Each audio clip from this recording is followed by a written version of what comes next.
آپ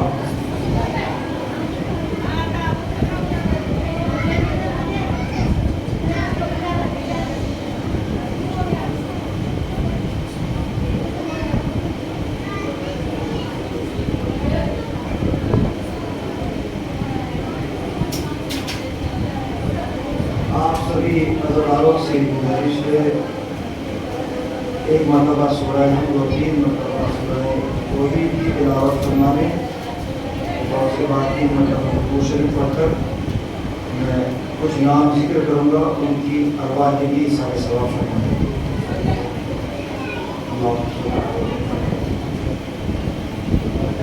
بسم اللہ الرحمن الرحیم، الحمدللہ رب العالمین الرحمن الرحیم اهدنا الصراط المستقيم۔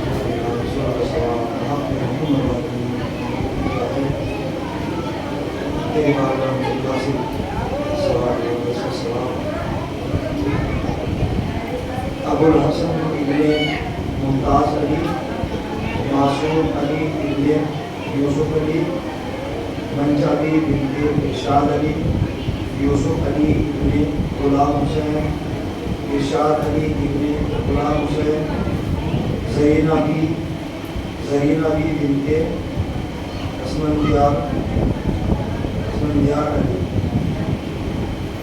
اسفندیار علی بی بنت ولی محمد، تبسم بنت افسر علی ابن جعفر۔ ان سب کے ارواح کو محق کے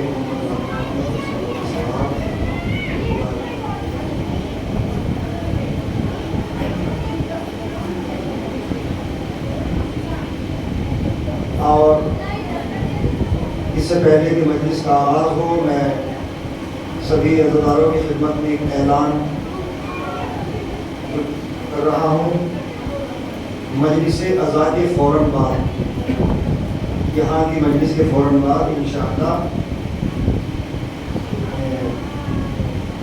امام باڑے کی مجلس کے بعد شہزاد بھائی حیدر بھائی کا جو پرانے گھر سے تابوت کے امام حسن عسکری علیہ السلام مبارک برآمد ہوگا ٹائم 9:30 بجے۔ تو انشاءاللہ آپ سبھی حضرات سے عزاداروں سے گزارش ہے کہ تابوت کے امام حسن عسکری علیہ السلام، شبیہ تابوت کے امام حسن عسکری علیہ السلام کی زیارت فرمائیں اور پھر اسے اذان میں شرکت کریں۔ مجلس کے فوراً بعد شبیہ تابوت امام حسن علیہ السلام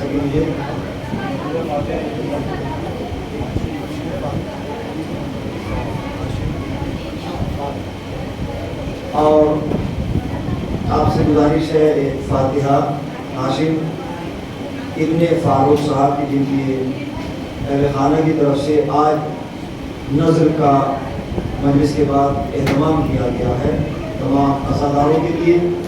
تو میں گزارش کرتا ہوں کہ آپ ان کے لیے فاتحہ اظہار فرمائیں اور دعا فرمائیں ان کے تمام اہل خانہ کے لیے جنہوں نے نظر مولا کا اہتمام کیا ہے، اور سب کے لیے دعا فرمائیں، عزاداروں کے صحت و سلامتی کے لیے اور ان کے کاروبار کے لیے، برکت کے لیے، شفا کے لیے۔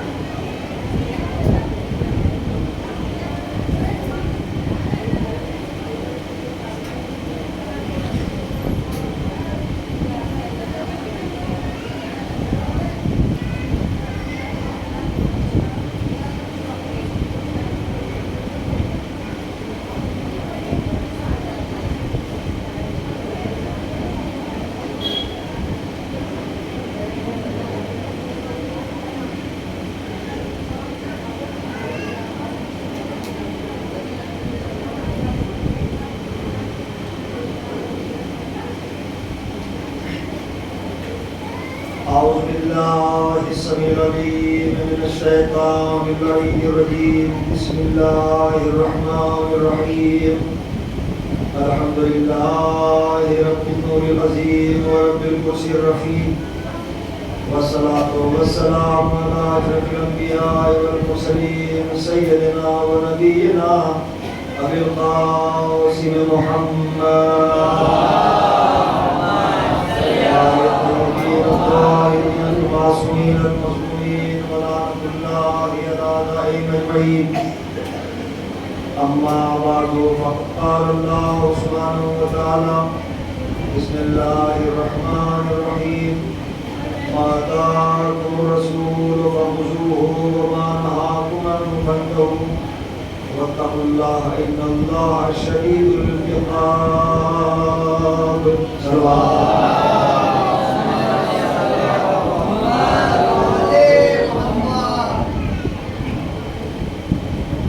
سلسلہ گفتگو بعنوان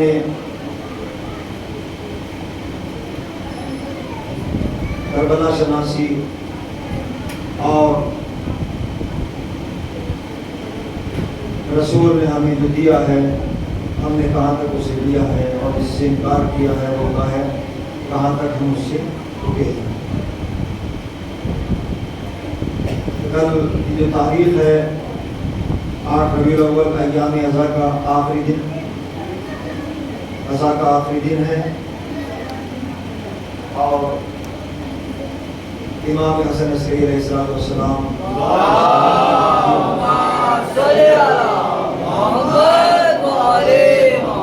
بعد مجلس آپ زیارت سے مشرف ہوں گے۔ کل مجھے ابھی علم نہیں ہوا ہے کہ کل جلوس عزا یہاں سے اس ٹائم برآمد ہوگا، وہ آپ مجھے مجلس کے بعد تھوڑا سا مجھے باخبر کر دیں گے تو انشاءاللہ کیا کہ میں یہاں سے اعلان کر دوں اور مجلس عزا کے بعد میں اعلان کر دوں گا تاکہ سبھی مومنین تک وہ اعلان پہنچ جائے۔ انشاءاللہ کل جلوس عزا اور یہ ایام عزا کے حوالے سے آخری جلوس بھی انشاءاللہ 2 بجے نماز ظہرین کے بعد عزا خانے سے برآمد کیا جائے گا۔ سبھی عزادار زیادہ سے زیادہ جلوس عزا میں شرکت فرمائیں اور معصومہ کونین کی خدمت میں پرسہ پیش کریں اور اجر کی سعادت ادا کریں۔ ایک باواز ترنت صلوات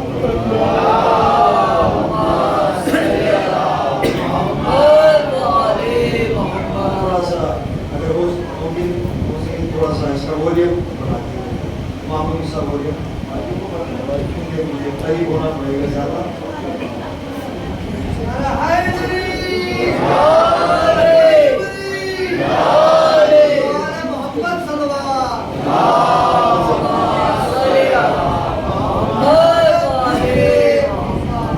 ارشاد خالق کائنات ہو رہا ہے سورہ حشر کی 7ویں آیت میں: جو رسول تمہیں دے اسے لے لو اور جس سے منع کر دے اس سے رک جاؤ۔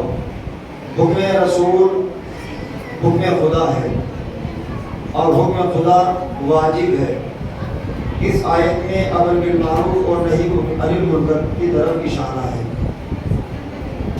رسول ہمیں کیا دے کر گئے ہیں اور ہم نے کہاں تک اس کو اختیار کیا ہے، کہاں تک اس پر عمل کیا ہے۔ میں نے اس سے قبل بھی اس آیت کریمہ کے ذیل میں کچھ گزارشات پیش کی تھیں، تمہید کا اس وقت نہیں ہے۔ آئیے، رسول نے ہمیں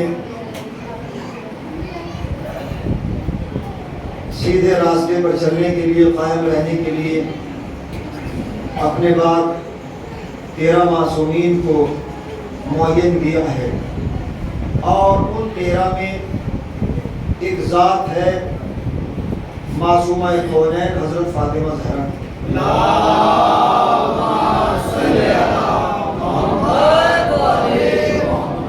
ابھی میں کلام سن رہا تھا جناب سیدہ کے حوالے سے کہ معصومہ کونین دربار میں گئی اور ان کو خالی ہاتھ لوٹا دیا گیا۔ جب آپ نے فدق کا مطالبہ کیا تو وہ بانداز سوچ بانداز نوحہ اس کو بیان کر رہے تھے، تو میں سن رہا تھا تو میں متوجہ ہوا اس بات کی طرف، معصوم 14 ہیں اور ان 14 میں ایک معصومہ اکیلی جناب فاطمہ زہرا ہے، یعنی 13 مرد ہیں اور ایک عورت، ایک خاتون۔ تو یہ بھی ہو سکتا تھا کہ جہاں 13 مرد ہیں تو وہاں ہدایت کے لیے 13 ہی عورتیں بھی ہوتی، لیکن یہ نظام پروردگار ہے کہ اللہ نے 13 مردوں کو رکھا ہے اور ایک 14 میں خاتون کو رکھا ہے۔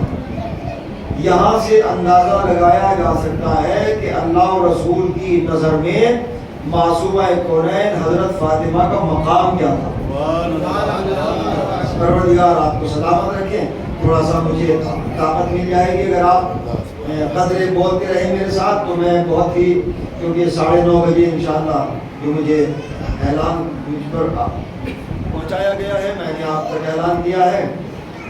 معصومہ کونین صراط مستقیم کی سچی وہ رہبراں ہیں کہ جنہوں نے صرف 18 سال کی عمر میں ایک 4 دیواری میں رہ کر پوری صنف نازک کے لیے ایسا پیغام دے دیا ہے کہ اگر ہر لیڈی، ہر خاتون ان کی سیرت مختصر سی سیرت طیبہ کو دیکھ لے تو اس خاتون کی پوری لائف، پوری زندگی آسان ہو جاتی ہے ہر مشکل مرحلے پر۔ لیکن ضروری ہے کہ وہ معصومہ کونین کی سیرت طیبہ پر غور کرے اور اس پر عمل کرے۔ تمہید میں جانے کی مجھے ضرورت نہیں ہے، میں ابتدا میں پھر ایک جملہ کہنا چاہتا ہوں، یہاں سے عظمت فاطمہ زہرا کا اندازہ لگایا جائے کہ 13 مرد ہیں اور ایک عورت ہے 14 معصومین میں۔ جہاں پر مریم و سارہ و ہاجرہ کی فضیلتوں کی انتہا ہوتی ہے، وہاں سے فاطمہ زہرا کی فضیلتوں کا آغاز ہوتا ہے۔ یہ معصومہ کونین کی عظمت ہے۔ فاطر السماوات، جس کی ذات پر فخر کرے اسے فاطمہ کہتے ہیں۔ محمد مصطفیٰ، جس کی تعظیم کے لیے کھڑے ہو جائیں اس ذات کو فاطمہ کہتے ہیں۔ ہدایت کا جو چشم و چراغ بن جائے اس ذات کو فاطمہ کہتے ہیں۔ انسانیت کا جو محور بن جائے اس ذات گرامی کو فاطمہ زہرا کہتے ہیں۔ جو مادر حسنین ٹھہرے وہ فاطمہ، جو زوجہ ساقی کوثر وہ فاطمہ، جس پر تمام کائنات کی افضل خواتین فخر کرتی ہوئی نظر آئیں وہ ذات فاطمہ۔ فاطمہ کی عظمت، سبحان اللہ، فاطمہ اپنے باپ کی ماں ہے۔ یہ رتبہ صرف معصومہ کونین کے لیے ہے۔ جہاں تک میری آواز جا رہی ہے، اگر آپ کی توجہات رہی، میں بہت تیزی کے ساتھ کم وقت میں گزارشات پیش کر کے منزل تک آ جاؤں گا۔ جناب فاطمہ زہرا وہ ذات گرامی ہے کہ جو تمام خواتین پر، چاہے وہ ہاجرہ ہوں، آسیہ ہوں، مریم ہوں، سارہ ہوں، حوا ہوں، سب کے اوپر فضیلت رکھتی ہے جناب فاطمہ زہرا۔ آپ غور فرمائیں، آپ کا لقب فاطمہ تو امو ابیہا، یعنی فاطمہ اپنے باپ کی ماں ہے۔ اندازہ لگائیے آپ، فاطمہ اپنے باپ کی ماں ہے۔ عجیب بات ہے، دنیا میں کوئی خاتون باعظمت ایسی نہیں ہے کہ جس کو یہ لقب ملا ہو۔ کوئی بیٹی اپنے باپ کی ماں ہو نہیں سکتی، لیکن پیغمبر نے خود فرمایا کہ فاطمہ اپنے باپ کی ماں ہے۔ ارے کائنات میں 2 ہی خاتون ہیں، ایک خاتون اپنے باپ کی ماں اور ایک خاتون اپنے باپ کی زینت۔ اپنے باپ میں پلیز ریکویسٹ کرتا ہوں، گزارش کرتا ہوں اپنے نوجوانوں سے کہ وہ مجھ سے قریب ہو جائیں۔ جو بزرگان ہیں وہ آرام سے پیچھے بیٹھے رہیں، آرام سے، میں صرف نوجوانوں سے، لیکن صلوات پڑھتے ہیں۔ سبحان اللہ ماشاءاللہ.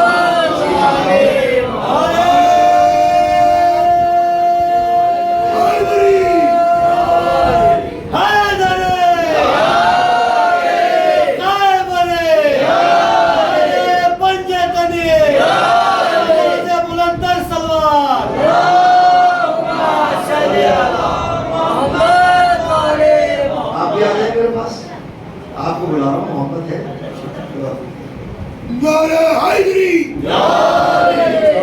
چمر کری کری نگر کری کری سبحان باوا زبران.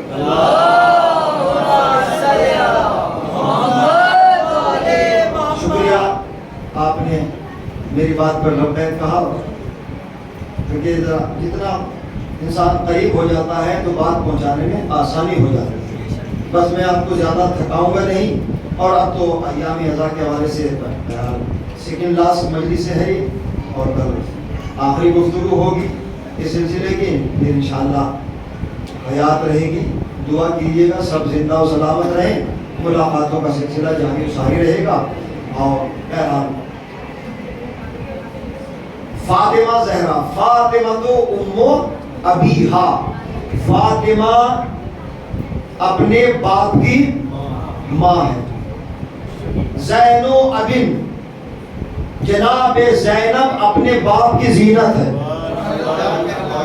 اگر میری خواہران مادران یہاں تشریف فرما ہے تو تھوڑی دیر کے لیے اگر وہ میری بات کو سن لیں گی تو میں ان کا بھی شکر گزار ہوں. ظاہر ہے بولنے کی طاقت ان میں زیادہ ہے, ہم میں کم ہے.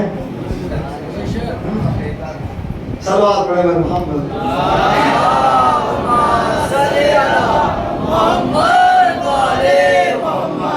سب سے بڑا جھوٹ بتائیے آپ کیا ہے؟ مجھے کچھ کہنے کی ضرورت تو ظاہر ہے اس وقت میں کیا کہوں. خیر, بس جہاں جہاں تک میری آواز جا رہی ہے, کون ہے فاطمہ زہرا؟ جو رسول تمہیں دے اسے لے لو, جس سے روک دے اس سے رک جاؤ. میں اشارے کرنا چاہتا ہوں اور اس گفتگو میں سمجھتا ہوں کہ 5 تقریریں سمٹ کر آ جائیں گی. جس کی رحمت کی چادر کے سائے میں پوری کائنات کو سکون مل جائے, اس ذات کو محمد کہتے ہیں. محمد کو جس کی چادر کے سائے میں سکون مل جائے اسے فاطمہ کہتے ہیں, اسے فاطمہ کہتے ہیں. اور جس کی چادر کے سائے میں ظلم و یزیدیت و طاغوتیت و شیطنت کی دھوپ سے اسلام کو قیامت تک کے لیے سایہ مل جائے, اس ذات کو زینب کہتے ہیں. میں جملے دے رہا ہوں, اس ذات گرامی کو زینب کہتے ہیں. اور جس کے طیب و طاہر لہو سے اسلام کا چہرہ قیامت تک کے لیے منور ہو جائے, اس ذات گرامی کو حسین کہتے ہیں. اس ذات گرامی کو حسین کہتے ہیں جو حالات کو پیش نظر رکھتے ہوئے, حالات کو پیش نظر رکھتے ہوئے جنگ کو صلحوں سے بدل دے, اس ذات کو حسن کہتے ہیں. میں کیا کہہ رہا ہوں بھائی, ہر جملے میں ایک میں تقریر کر رہا ہوں. اس ذات کو حسن کہتے ہیں. اور جو سجدوں کو اس منزل معراج تک پہنچا دے کہ خطاب مل جائے انتا سید الساجدین, انتا زین العابدین, تو اسے زین العابدین کہتے ہیں. جو چراغ علم و حکمت روشن کر دے اسے محمد باقر کہتے ہیں. جو اسلام کی اور شریعت کی ایک ایسی یونیورسٹی کو قائم کر دے کہ تمام علوم کے خزانے جہاں سے نکلتے جائیں, اس ذات گرامی کو جعفر صادق کہتے ہیں. جو عالم غضب میں اپنے غصے پر قابض ہو جائے, اس ذات کو کاظم کہتے ہیں. جو رضائے پروردگار کا متلاشی ہو, جو رضائے پروردگار کو حاصل کر رہا ہو, اس ذات کو امام رضا کہتے ہیں. آپ تھکے تو نہیں, امام رضا کہتے ہیں. اور جو تقوی کا محور بن جائے اس ذات کو محمد تقی کہتے ہیں. جو نقاوت کا مرکز بن جائے اسے نبی النبی کہتے ہیں. جو اسلام کے لشکر کو طاغوتی طاقتوں کو مسمار کرنے کے لیے معین کر دے, اس ذات گرامی کو حسن عسکری کہتے ہیں. اور جو وارث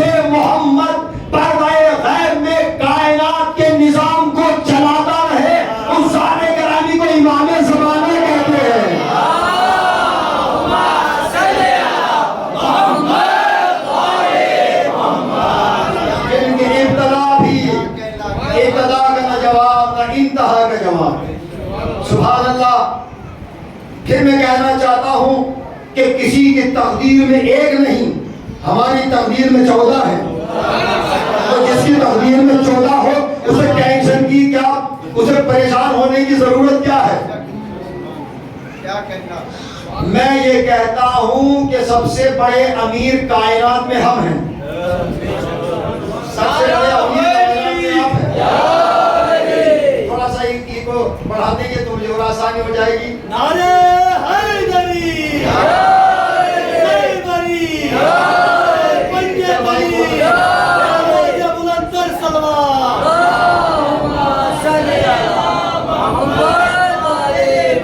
کل مائک میرے لیے بہت آسان تھا، تھوڑا ٹف ہے. تو جن کے پاس 14 ہوں، اچھا 5ویں امام کا چاہنے والا آیا، کہا کہ مولا مقروض ہوں، بہت پریشان ہوں، مولا بہت غریب ہوں. امام نے جملہ سنا، ابو دراب کے پوتے نے زمین سے دراب اٹھائی، کہا کہ دامن کو پھیلا دے. دامن کو پھیلایا، مٹی کو ڈال دیا، کہا کہ جا اپنے غربت کو دور کر. مولا مٹی ہے، کہا غور سے دیکھ. غور سے دیکھا تو چمکتا ہوا سونا تھا. بات میں سونے کی کر رہا ہوں، اگر سو گئے تو پھر یہ سونا جاتا رہے گا. چمکتا ہوا سونا، سبحان اللہ. امام نے فرمایا یہ بتاؤ کہ تمہارے دل میں ہماری محبت کیسی ہے. کہا کہ اگر مولا میرے جسم کے ٹکڑے ٹکڑے کر دیے جائیں اور پھر مجھے زندہ کیا جائے تب بھی میرے دل سے آپ کی محبت نہ جائے گی. تو امام نے کہا جب ہم سے محبت کا ایسا جذبہ رکھتے ہو تو پھر یہ تصور کہاں سے آیا کہ تم غریب ہو. جن کے دلوں میں ہماری محبتوں کے چراغ روشن ہے وہ یہاں بھی امیر ہے، وہاں بھی امیر. لہذا یہ تصور ہے کہ ہم کہہ دیتے ہیں کہ ہم غریب ہیں، ہمارے پاس تو 14 کے محبتوں کے چراغ روشن ہیں. امیر کائنات کے ہم چاہنے والے ہیں. ظاہری اعتبار سے، حالات کے اعتبار سے غربت کا ہونا اور ہے، لیکن جو محبت اہل بیت ہے وہ سب سے عظیم خزانہ ہے. محبت اہل بیت بہترین. ہم غریبوں سے دوستی کر لو، گر سکھا دیں گے بادشاہی کے. آپ تو سلوات پڑھتے، میں نے شعر پڑھا ہے.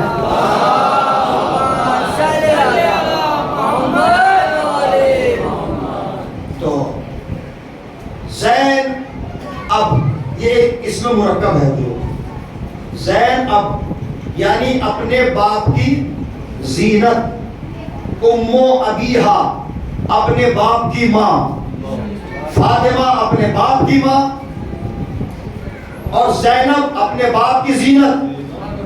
اب میں ربط لینا چاہتا ہوں بہت تیزی کے ساتھ، یعنی پوری کائنات، توجہ چاہ رہا ہوں، پوری کائنات زینت بنی ہے محمد کے ذریعے سے.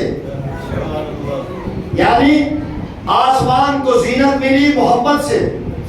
محمد یعنی آدم کی زینت محمد ہے، یوسف کی زینت محمد ہے، ابراہیم کی زینت محمد، اسماعیل کی زینت محمد، تمام انبیاء کی زینت محمد. محمد کی زینت ہے علی، تو پھر اس کی عظمتوں کا کیا عالم ہوگا کہ جو اپنے باپ کی زینت ٹھہرے. تو ذات گرامی تو زینب کہا جاتا ہے. ظالم کے دل میں صبر کا بھالا لگا دیا، خطبوں کو 4 سمت رسالہ لگا دیا. اب کوئی بھی یزید نہ بیٹھے گا تخت پر. زینب نے قصر شام میں تالا لگا دیا. ماشاءاللہ ماشاءاللہ. دیکھیں اس طرح سنتے ہیں.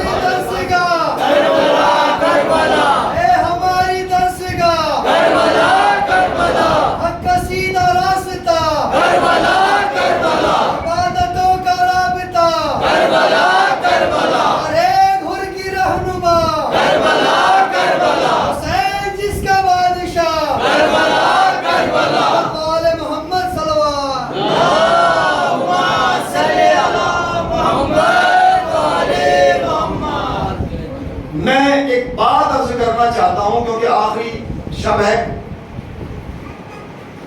یہ جو ایام ہیں، یہ جو تبرکات ہیں، علم کی شکل میں، زری کی شکل میں، تابوت کی شکل میں، یہ کیا ہیں؟ ان کو ہمیں سمجھنا ہے. کیا یہ ہے کہ کیا ہمارے آبا و اجداد اس چیز کو کیا کرتے تو ہم بھی کرتے ہیں؟ یہ کوئی رسم نہیں ہے. میں ثابت کرنا چاہتا ہوں، اگر آپ آمادہ ہیں تھوڑا سا.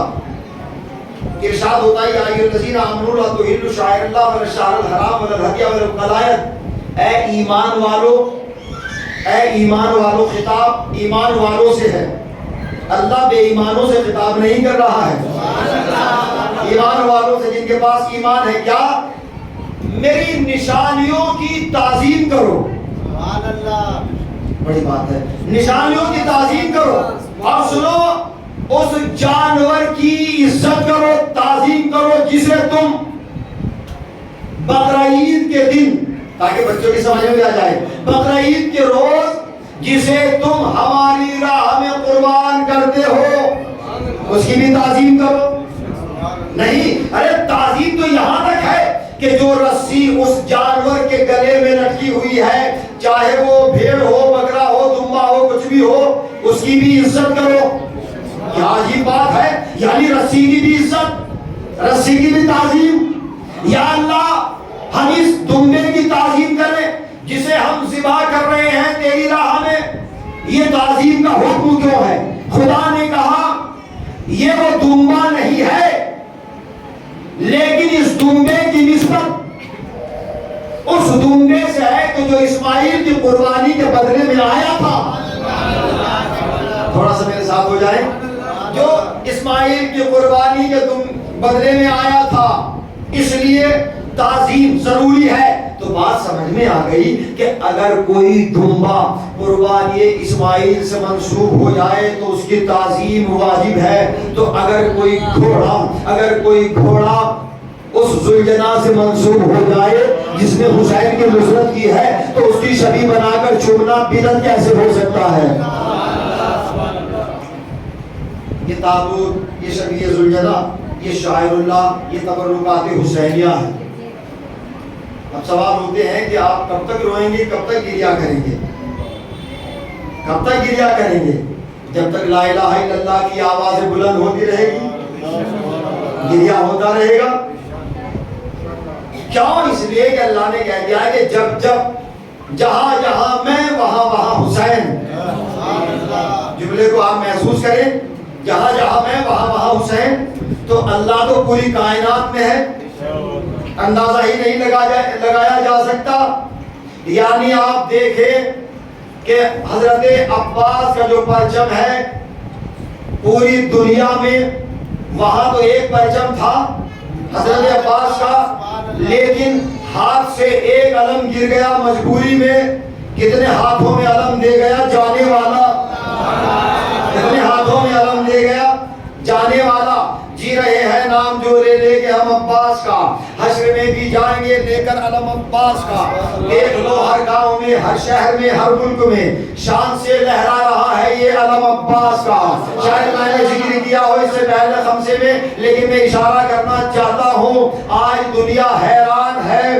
یہ پرچم سمجھ میں نہیں آتے، ان کو رہنے دو، مت اٹھاؤ، اس لیے کہ ان کا اٹھانا بدعت ہے. لیکن جب 15 اگست آتی ہے تو جو اعتراض کرتے ہیں اب وہی ہے کہ ایک ہندوستان کے پرچم کو اٹھاتے ہیں، اس کے سائے میں آتے ہیں. ہم نے کہا بھائی جب ہم نے پرچم محرم میں اٹھایا تو تم نے ہم پہ الزام لگایا، ہم سے کہہ دیا کہ یہ جائز نہیں ہے، یہ بدعت ہے. اور یہ پرچم کہا یہ وہ پرچم ہے کہ جس کے سائے میں ہندوستان آزاد ہوا تھا. لہذا اس کے پرچم کے سائے میں آئیے، اسے لہرائیے. بالکل آپ کی بات صحیح ہے، لیکن میں یہاں پر ایک بات کہنا چاہتا ہوں، جس پرچم کے سائے میں صرف ایک ملک آزاد ہوا اس کا اٹھانا تو بدعت نہیں. جس پرچم کے سائے میں شریعت بھی آزاد، انسانیت بھی آزاد، قرآن بھی آزاد.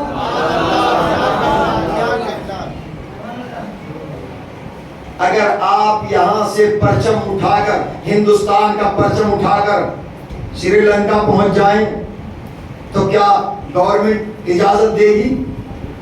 نہیں دے سکتی. زمانہ ضبط ہو جائے گی، پرچم بھی جائے گا، ہم بھی جائیں گے. لیکن اگر ایک پرچم جو نام عباس سے منسوب ہے. آپ اس کو کسی بھی ملک میں لے جائیے, کوئی حکومت منع نہیں کرے گی. بھائی کیوں؟ اگر ہم اپنے ملک کا پرچم فلیگ لے جاتے ہیں تو اسے اٹھانے کی اجازت نہیں. کہا کہ نہیں, یہ اپنے ملک میں اٹھاؤ, اس لیے کہ ہمارے ملک میں اس پرچم کے اٹھانا غداری کی علامت ہے. لیکن حضرت عباس کا وہ پرچم ہے کہ جس کا کسی بھی ملک میں اٹھانا وفاداری کی علامت ہے. صلوات پڑھتے بابا سے بلند.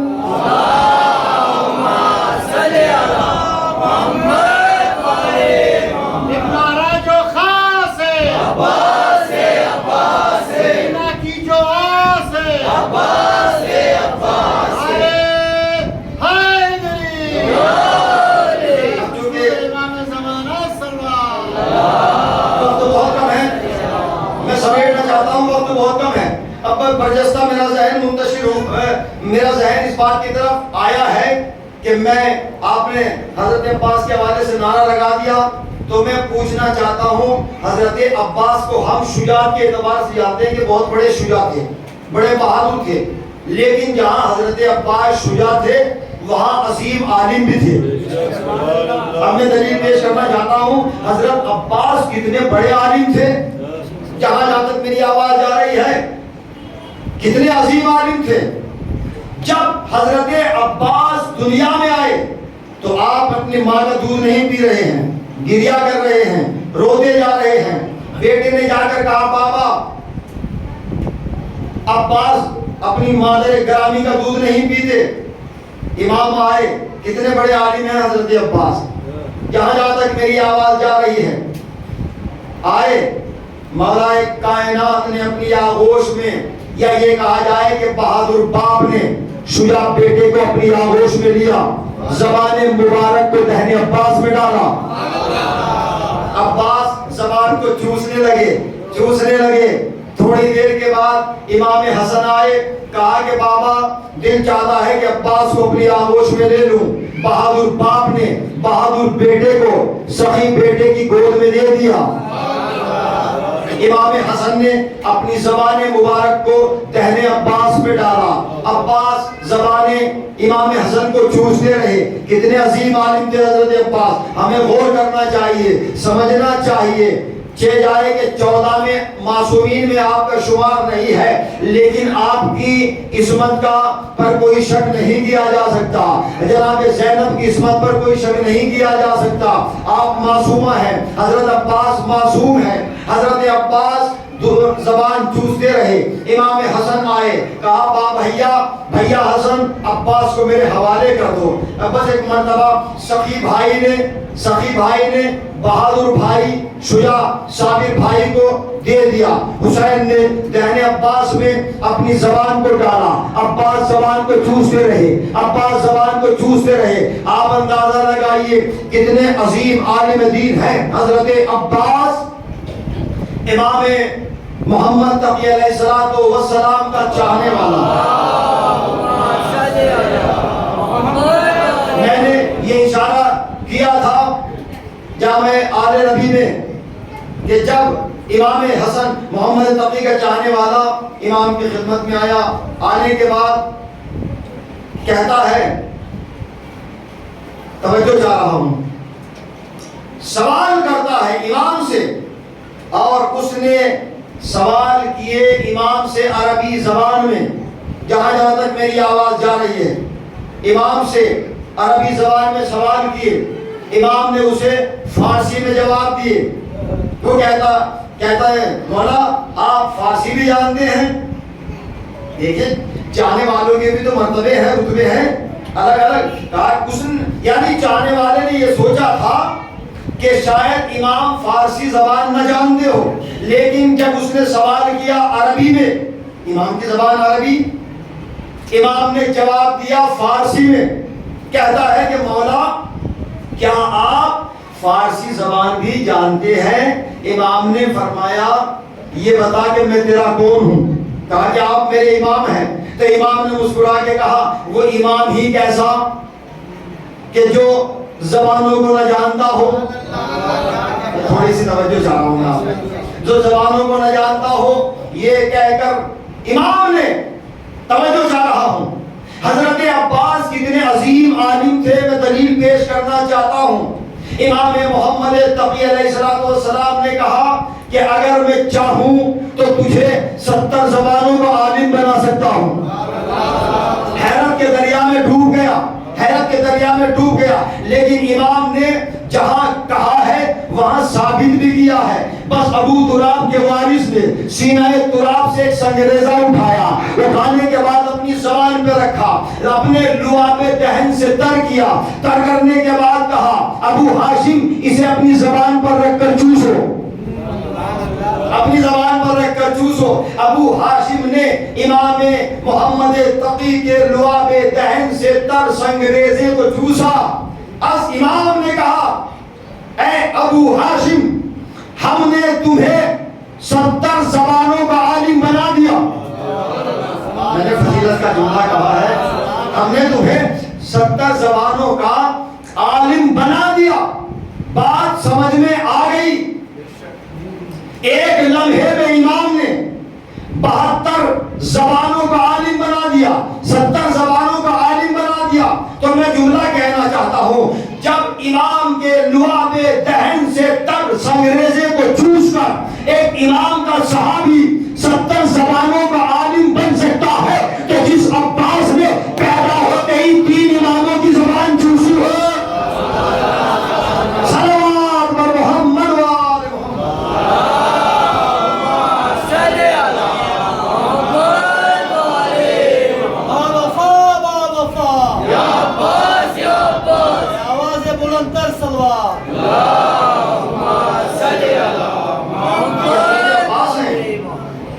اس گھرانے کی ہر فرد کا کوئی جواب نہیں ہے۔ میں نے ابتدا میں کہا تھا کہ جناب سیدہ اپنے باپ کی ماں اور جناب زینب اپنے باپ کی زینت، یہ شرف تھا جناب زینب کا، جناب فاطمہ زہرا کا، کہ پیغمبر جب بھی سیدہ داخل ہوتی تھی تعظیم کے لیے کھڑے ہو جاتے تھے۔ دنیا سمجھے جناب عظمت کے سیدہ کو، تعظیم کے لیے کھڑے ہو جاتے تھے اور وہیں پر بٹھاتے تھے جہاں خود بیٹھتے تھے۔ سوال یہ ہے کہ اب پیغمبر نے جب اپنی جگہ پر بطول کو بٹھا دیا تو اب آپ کہاں بیٹھے؟ برابر میں بیٹھے، آگے بیٹھے، سامنے بیٹھے، یا بطول کو اپنے سامنے بٹھا دے سکتے تھے؟ فضیلت تو ہو گئی، اس لیے کہ پیغمبر نے کھڑے ہو کر تعظیم کر کے بتا دیا کہ یہ میری بیٹی صرف بیٹی نہیں ہے بلکہ عصمتوں کا خزانہ ہے، عصمتوں کا خزانہ ہے۔ لہذا پیغمبر نے بٹھایا تو میں یہی کہنا چاہتا ہوں کہ بطول جب تک بیٹھی رہی رسالت کھڑی رہی۔ غور نہیں کیا آپ نے؟ جب تک بھی رسالت عصمت بیٹھی رہی، رسالت کھڑی رہی۔ سبحان اللہ۔ اب میں ایک منظر پیش کرنا چاہتا ہوں، فضیلت پر فضیلت پر فضیلت۔ آپ مرثیہ پڑھ رہے تھے کہ جناب سیدہ کو لوٹا دیا گیا، حق نہیں دیا گیا۔ کون جانے عظمت فاطمہ کیا ہے، کون جانے عظمت ابو طالب کیا ہے، کون سمجھے عظمت فاطمہ بنت اسد کیا ہے، کون جانے عظمت امیر کائنات کیا ہے۔ سبحان اللہ۔ جب فاطمہ آئی تو رسول تعظیم کے لیے کھڑے ہو گئے، اپنی جگہ پر بٹھایا، لیکن اذا دخلت فاطمہ تو بنت اسد فقام امیر المومنین۔ دیکھیے میں سمیٹ رہا ہوں، اہل سنت کی کتاب سے روایت پڑھ رہا ہوں ذمہ داری کے ساتھ، کہ جب علی بن ابی طالب گھر میں داخل ہوئے تو علی کو دیکھ کر فاطمہ کھڑی ہو گئی۔ سمیٹ رہا، چلیے میں 2 منٹ میں بات تمام کر دوں۔ فاطمہ کھڑی ہو گئی۔ جب فاطمہ کو کھڑے ہوئے دیکھا رسول نے تو رسول پھر کھڑے ہو گئے، رسول پھر تعظیم کے لیے کھڑے ہو گئے۔ اب اذا دخلت فاطمہ بنت اسد، جب فاطمہ بنت اسد مادر امیر کائنات گھر میں داخل ہوئی تو ماں کو دیکھ کر علی کھڑے ہو گئے، علی کو دیکھ کر پھر فاطمہ کھڑی ہو گئی، فاطمہ کو دیکھ کر پھر رسول کھڑے ہو گئے۔ شاید میری بات پہنچ جائے تو ہر زبان بولے، اس لیے خطاب غدیریوں میں ہو رہا ہے۔ سلامت رہیے، آباد رہیے۔ لیکن یعنی فاطمہ بنت اسد آئی، علی کھڑے ہوئے، علی کو دیکھ کر فاطمہ، فاطمہ کو دیکھ کر پھر سی ذات ہے، وہ کون سی ذات ہے کہ جس کو دیکھ کر ایک ساتھ سب کھڑے ہو گئے؟ اگر نہیں بولیں گے تو پھر معاملہ آگے بڑھ جائے گا۔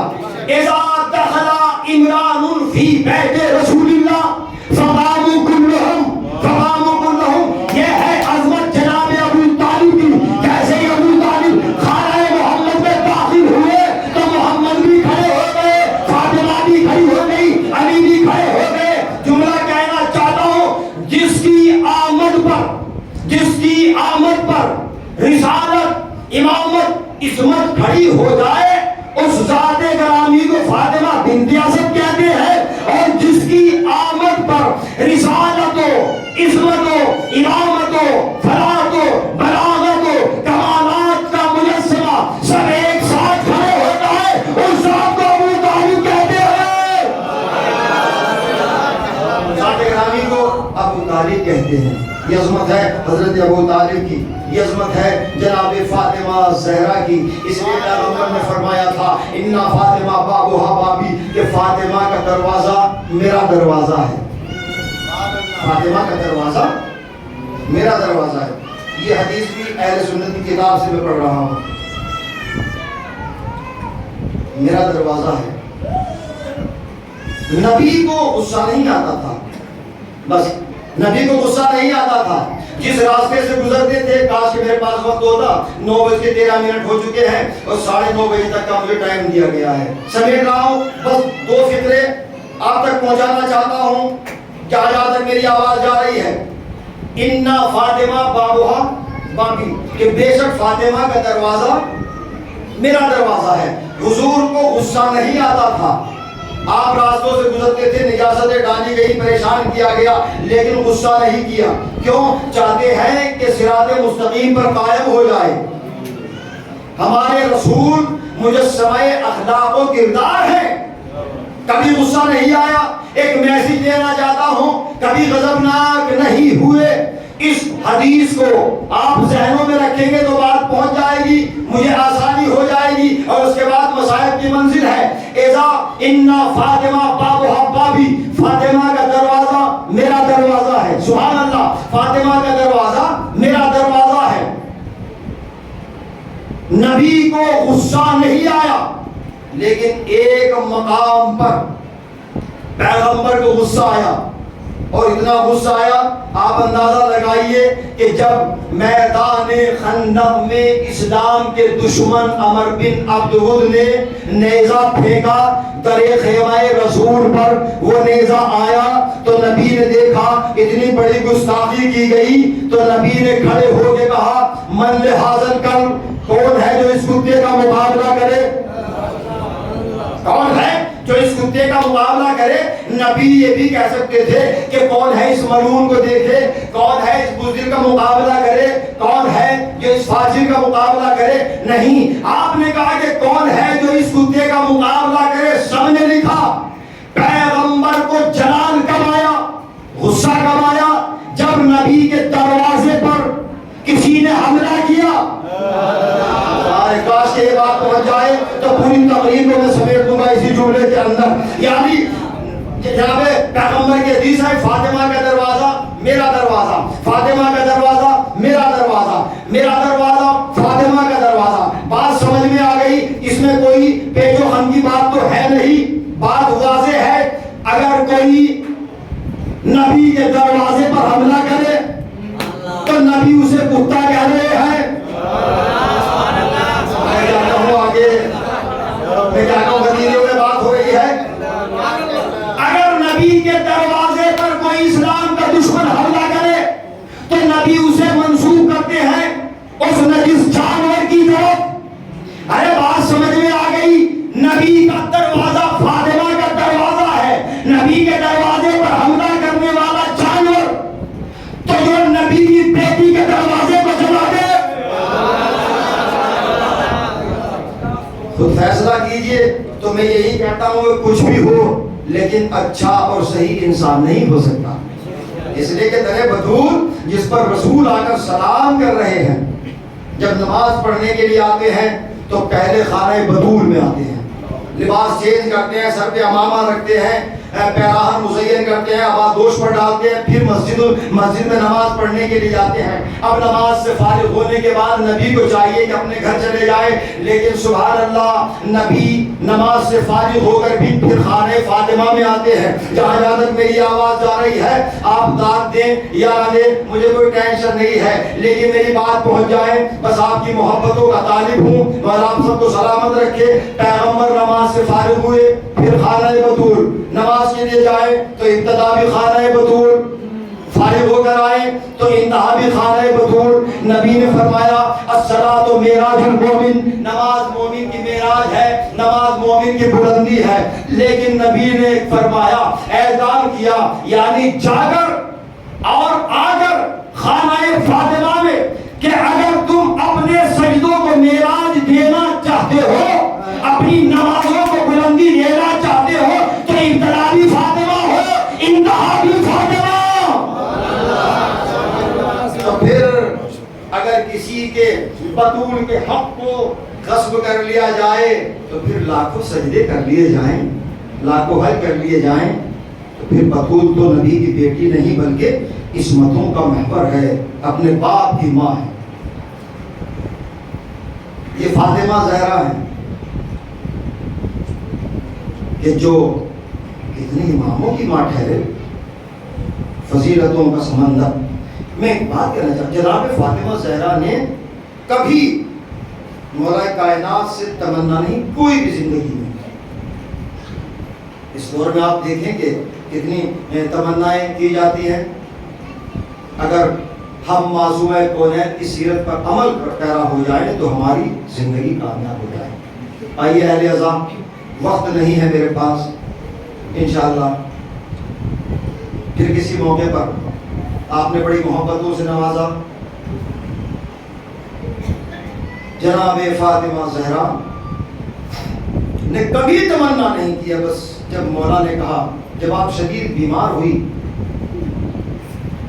پھر بھی مولا کہتے رہے کہ رسول آپ کچھ تو کہیے، آپ نے کبھی ہم سے کچھ نہیں کہا۔ جناب سیدہ نے کہا کہ اگر ایک سیب مل جائے، ایک انار مل جائے،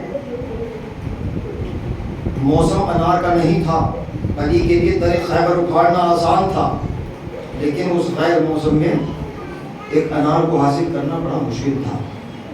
بڑی مشقت کے ساتھ امیر کائنات، ہم کس کے ماننے والے ہیں آپ یاد رکھیے، مولا علی کے۔ کون ہے مولا؟ غریبوں کے پالن ہار، یتیموں کے پالن ہار۔ امام کہیں سے انار ملا ہے، لے کر آ رہے ہیں گھر کی طرف۔ بنت رسول تو انتظار میں ہے کہ ابو الحسن انار لینے کے لیے گئے ہیں، آ رہے۔ راستے میں دیکھا کہ ایک نہیں فلاور بے کس تڑپ رہا ہے، امام کے ہاتھ میں انار ہے۔ یہ ہے ہمارے امام۔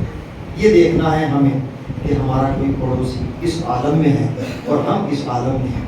اگر ہم سکون سے کھانا کھا رہے ہیں اور ہمارا پڑوسی بھوکا سو رہا ہے تو گویا ہم اس کا حق کھا رہے ہیں، یہ ہمیں سوچنا چاہیے۔ آئیے لہذا مولا کائنات گئے اس کے پاس، اس کے سر کو اپنے زانوں پہ رکھا، پوچھا بھائی کیا بات ہے؟ عجیب بات ہے، اس نے کہا کہ اگر تھوڑا سا انار مل جاتا تو میرے جسم میں طاقت آ جاتی۔ بڑی سخت منزل تھی علی کے لیے، اس لیے کہ تمنائے بطول ہے انار۔ تمنائے بطول کو دو حصوں میں تقسیم کیا، آدھا انار اسے کھلایا اپنے ہاتھوں سے۔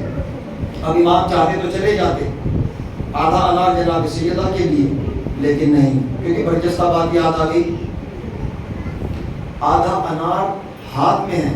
پھر امام نے پوچھا کہ بھائی اگر کسی اور چیز کی ضرورت ہو تو بتا۔ کہا کہ اگر آدھا انار اور مل جائے تو بہت اچھا ہو۔ وہ انار بھی امام نے اپنے ہاتھوں سے اسے کھلا دیا۔ گویا کہ تمنائے بطول تھی انار۔ پہلی مرتبہ جناب سیدہ نے زندگی میں کہا تھا بربنائے اسرا کہ اگر ایک انار مل جائے، لیکن یہ اہل بیت کا گھرانہ ہے جہاں ہمیں سب کچھ مل جاتا ہے۔ بس مانگنے کا طریقہ ہونا چاہیے، مانگنے کا سلیقہ ہونا چاہیے۔ اللہ اکبر۔ اب امام چلے ہیں گھر کی طرف، خالی ہاتھ، انار نہیں ہے، دروازے پر پہنچے ہیں، کبھی آگے بڑھتے ہیں کبھی پیچھے ہٹتے ہیں، کبھی آگے بڑھتے ہیں۔ کیوں؟ اس لیے کہ بطول انتظار میں ہے، علی کے ہاتھ میں وہ انار نہیں ہے۔ علی تو کھلا چکے ہیں اس غریب کو، اس مسکین کو، اس نہیں وہ لاغر بیمار کو۔ اب امام جیسے گھر میں داخل ہوئے، یہ عظمت ہے خانہ بطول کی۔ جناب سیدہ نے کہا ابو الحسن آپ نے کتنے اچھے انار بھیجے ہیں۔ مولا نے کہا کہ میں نے تو کوئی انار نہیں بھیجا۔ کہا کہ نہیں، ابھی ایک تشت اناروں سے بھرا ہوا لے کر آیا ہے آنے والا، اور کہتا ہے کہ یہ مولا علی نے بھیجے ہیں۔ امام سمجھ گئے، کہا بطول یہ تمہارے گھر کی عظمت ہے، میں نے اس غریب کو انار کھلایا، اس کے عوض میں اللہ نے جبریل کے ذریعے سے انار کا تشت یہاں پر بھیج دیا۔ عزادارو، یہاں سے ہمیں سب کچھ مل جاتا ہے، بس مانگنے کا سلیقہ ہونا چاہیے۔ لو آج وہ شب آ گئی، 8 ربیع الاول کی شب، آخری شب۔ پھر آپ کہاں، ہم کہاں؟ بس یہ فرش عزا ہی تو ہے کہ جو ہمیں ملا کے رکھتا ہے۔ دعا کیجئے گا سال ہر سال یہ فرش عزا پر بیٹھنے والے سلامت رہیں، آباد و شاد رہیں۔ وقت ہونا چاہتا ہے، 8-10 منٹ باقی ہیں اہل عزا۔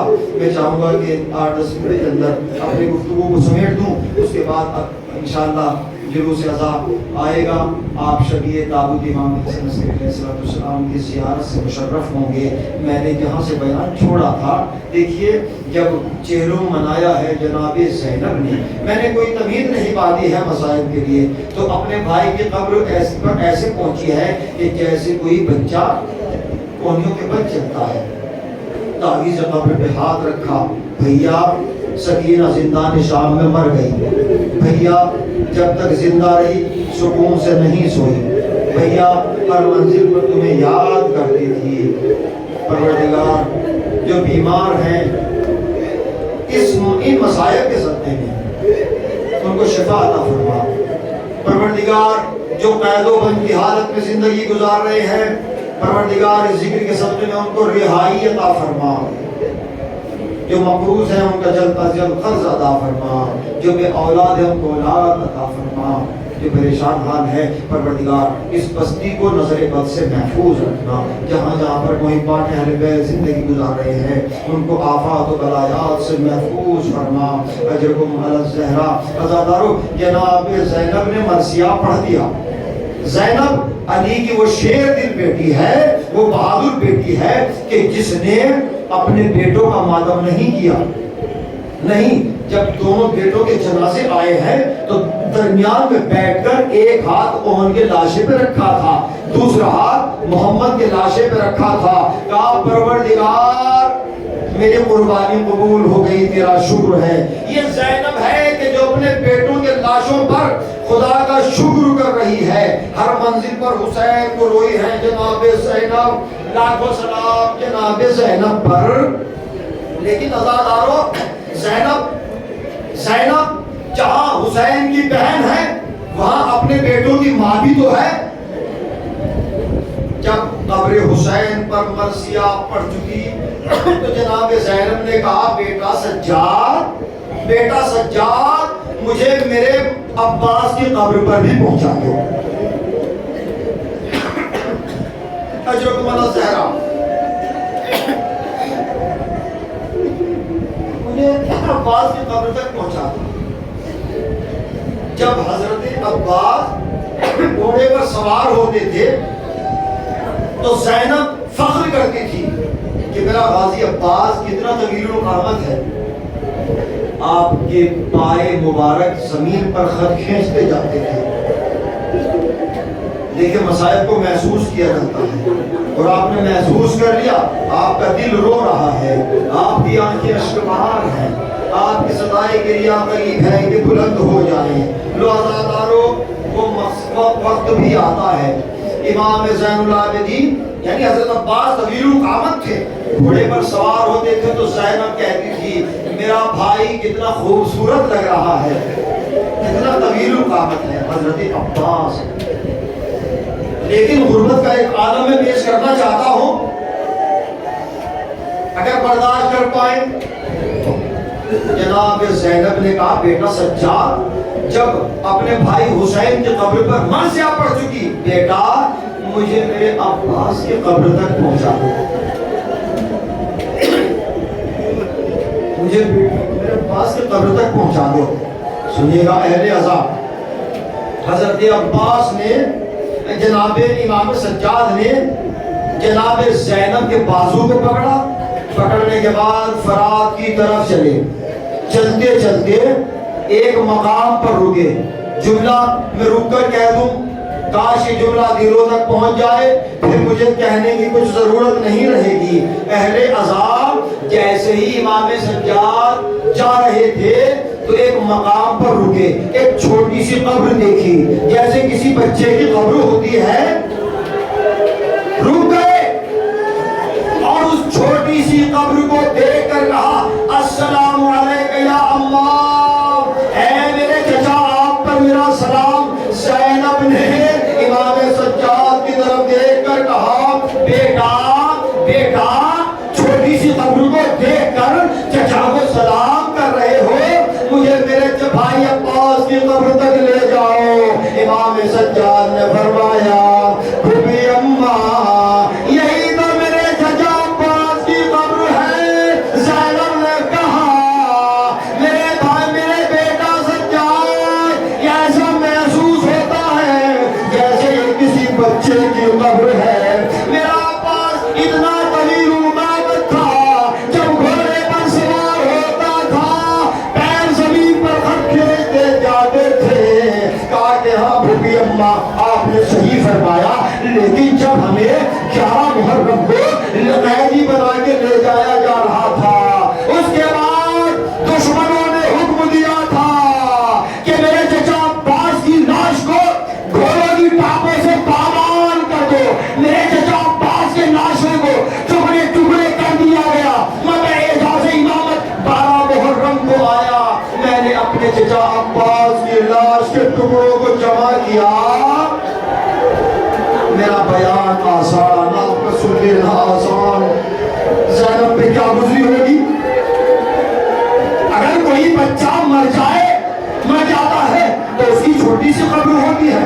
آپ قبرستان میں جاتے ہیں، اگر چھوٹی سی قبر کو دیکھتے ہیں تو یہ تصور کرتے ہیں کہ کسی چھوٹے بچے کی قبر ہے، بڑی قبر کو دیکھتے ہیں تو بڑے کی قبر ہے۔ زینب پر کیا گزری ہوگی کہ جب بھائی عباس کی قبر کو دیکھا ہوگا جیسے ایک بچے کی قبر ہے۔ زینب نے اپنے کو قبر عباس پہ گرا کے کہا اے میرے عباس، اتنا روئی کہ بے ہوش ہو گئی۔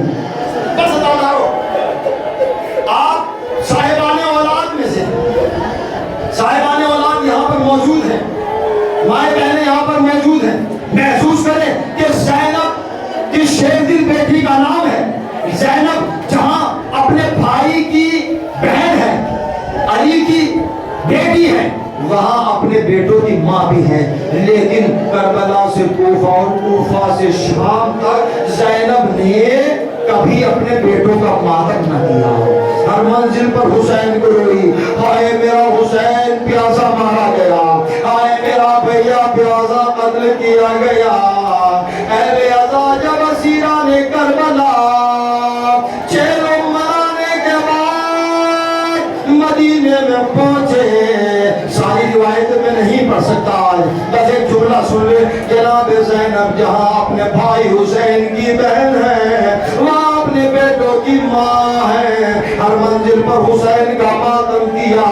جیسے ہی جناب زینب اپنے گھر میں گئی تو جناب عبداللہ آپ کے شوہر موجود نہیں تھے، صحن خانہ میں بیٹھ گئی۔ جناب عبداللہ تشریف لائے اور کہتے ہیں پہچان نہ پائے، کہا اے ضعیفہ، اے ضعیفہ، اس طرح میرے گھر میں نہ رہو، میرا دل تڑپتا ہے، مجھے ایسا لگتا ہے کہ شاید تمہارا کوئی اپنا تم سے چھوٹ گیا ہے، کوئی مر گیا ہے، یا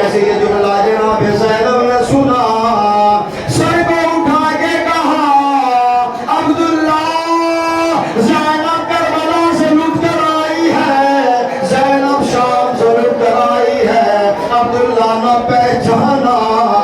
جناب عبداللہ نے اس عالم میں دیکھا, سر پیٹ کر کہا وہ غربتا آیا آزادی, میں آپ کو پہچان نہ پایا, آپ پر کتنے مسائل ٹوٹ گئے. جناب زینب نے کہا عبداللہ ایک بیٹا میں نے آپ کی طرف سے بھائی پر قربان کیا, ایک بیٹا اپنی طرف سے قربان کیا.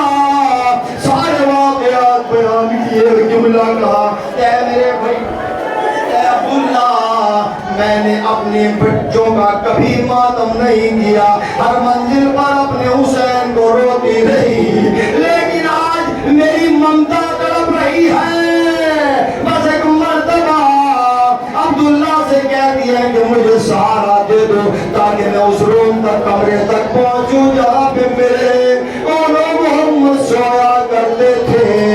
وہاں پر بابا جملہ وقت ہو گیا اہل عزا. بس ایک مرتبہ جناب عبداللہ نے سہارا دیا. جناب زینب اس حجرے میں پہنچی جہاں جناب اولا محمد کے چھوٹے چھوٹے مصلے, چھوٹے چھوٹے بستر. زینب نے جیسے ہی چھوٹے چھوٹے مصلوں کو دیکھا, ماں کی ممتا تڑپ گئی, رہا نہ گیا. زینب نے ایک مرتبہ مصلوں پہ گرا کے کہا اے میرے بچوں, اب تک تو حسین کو روتی رہی, اب تمہارا ماتم کروں گی. ماں روتے روتے بے ہوش ہو گئی. زینب کو سہارا دیا, ادھر عبداللہ پر مشین تاری ہوئی. ہائے آپ آزادی, کیسی قیامت آ